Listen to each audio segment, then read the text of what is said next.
8-year-old Daniel Jamnek from Greyfontein Palace Park North, Cape Town, was sexually violated and murdered while sleeping over at the home of his friend's father, Arthur Wheeler, who was at the time aged between 47 and 49 years old. Daniel was close friends with Wheeler's son, who's around 12 years old. Wheeler asked the boy's mother for permission for the sleepover at his rented flat, and she agreed, believing it was safe. The boy slept in the same bedroom, Daniel beside Wheeler on a double bed, while the son on a bunk bed. In the early hours, Wheeler woke a housemate saying the child had stopped breathing despite CPR attempts. Daniel was declared dead at the scene.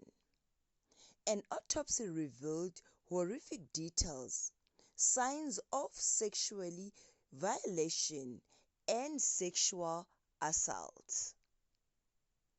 Bruises, bite mark, abrasion on his private parts and adult pubic hair, plus strangulation, nail marks, and internal bruising on the neck.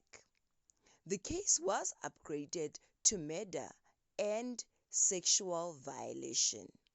Wheeler, who had a prior 2005 sexual violation conviction involving a drugged 22-year-old woman, was arrested. He had been on diversion or parole status at the time.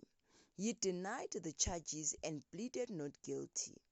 On 22 May 2026, he was found guilty of the sexual violation and murder of Daniel, with compelling evidence, including forensic findings and testimony from his own son, the first child witness in South African court, supported by a therapy dog.